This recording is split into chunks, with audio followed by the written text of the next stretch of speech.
Video and share with you guys the concept of what is a build in a game like this, in Diablo 3 in particular. The game in the background is, of course, Diablo 3 Reaper of Souls from Blizzard Entertainment, and we're asking, how does making a build matter, why does it matter, and how does it make you a better player? We'll very briefly touch on this. Some of you may know it, but I think it's worth covering again. And I've seen on the forums today, as I was reading them, Diablo 3 forums, this kind of concept of, my build should be viable right from day one. I should have it kind of given to me. I shouldn't have to do anything to have my build. I should be able to just turn it on. And that kind of indicates to me that the players, in some cases, don't necessarily relate to what a build actually is. So let's talk about that.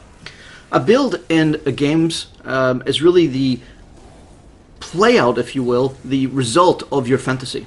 It's the fantasy that you have of being this powerful character in the game. It's how you perceive that. Whether you perceive yourself as a barbarian wielding dual axes and flailing around everywhere, killing lots of demons, or whether you see yourself sneaky in the shadows as this kind of dark crossbow wielding, demon hunter, or whether you're a holy monk or crusader or witch doctor, whatever it happens to be, wizard. You're out there on a mission to vanquish evil or whatever it might be and further your own goals and do so as part of this fantasy. And part of that fantasy is creating a more powerful character over time that sort of has this set of skills that become the signature trademark skills of your character. That's what we call a build. In mechanical terms, a build is made up of your gear, your passives, your active abilities, and your stats, or your power grid, whatever you want to call it. Your stats being your strength, dex, vit, all resist, block chance, magic find, gold find, run speed, crit hit chance, crit hit damage, all that stuff. Your gear obviously being the weapons and legendaries and rares and amulets and rings and armor that you find as you play the game. Your passives being your passives tree, things that are always active and kind of working in the background to round out what your character is about. And, of course, your active abilities, the things that you hit on buttons as you attack monsters. All of this stuff comes together to create what is known as a build. Now, I've seen in the forums, as I mentioned in Diablo 3 forums, this concept of, hey, I want my whirlwind build to work right out of the gate. I don't want to have to go farm for it. I don't have to farm for a day, a week, a month, or whatever. I want it right away. I want it to work. Why doesn't it work? It should work with just passives and talents, passives and abilities. And that's where I think things get a little confused.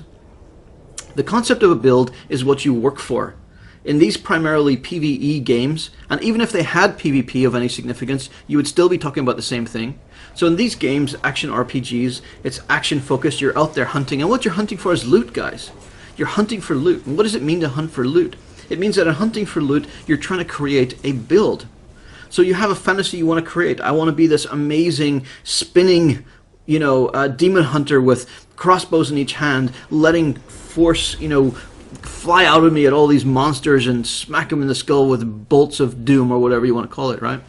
And the way you do that is you find the various items that allow you, in conjunction with your passive abilities and your active abilities, to create this fantasy. So if you remove the ability to search for these items and just give everything to you right away on a silver platter, there's no game in the loot hunt. You're not looking for anything. Ultimately, you've already got it. You don't need it. You might be able to make it slightly better, but that's not appealing. That's not a valid game mechanic. That's not a valid strategy. If the game had a different kind of end game, let's say World of Warcraft, maybe World of Warcraft, it's all about raiding. And once you get the right gear to raid, that's fine. You don't need any more. Maybe you can make a viable build right out of the gate. In fact, that's rarely true. You generally need gear. But gear oftentimes in World of Warcraft is more focused on making things better as opposed to making them viable. In Diablo 3 Reaper of Souls, you need specific items to make your build viable. So, in fact, it is implied that you will have to go out into the world, search for gear to make your build viable, and that's part of the reward, guys. And it makes you a better player because it helps you to understand that you need a certain amount of all resist to make this build viable. You need a certain amount of crit hit damage to work with your particular passive. All these things synergize together in a well-designed game. So in Reaper of Souls, as you start to build something like a Thorns build, you need to know how all your different stats are going to work. You need to know that you're going to do damage with your Thorns and that you're going to do damage when you take damage. You're going to need to know that you need to be defensive enough to handle that. You need to know that it's slower paced play and how you're going to counteract that. All these different things come to mind when you're thinking about it. If you find a pair of pants, for example, that gives you resource generation as you move, you need to factor your passives and your active abilities into constantly being on the move to take advantage of that, because that's the kind of build you want to create.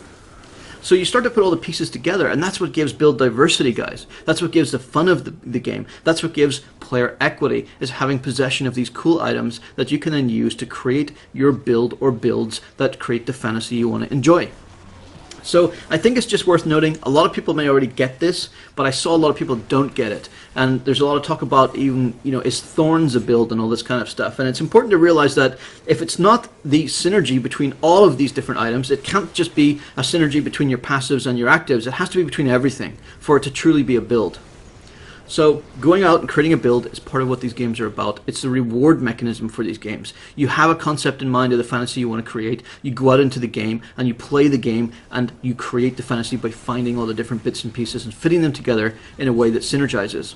And really good games in the action RPG genre will allow you to find different ways to synergize them all together to create new and wonderful builds or more powerful versions. Somebody who understands this can make a more powerful build than somebody who doesn't, because they will build the different elements together correctly. They'll get the right amount of all resist. They'll get the right amount of block chance that will interact with their block passive, that will automatically heal them because of another passive, that will automatically work well with their fast attack weapon because they're healing more often, or whatever it might be.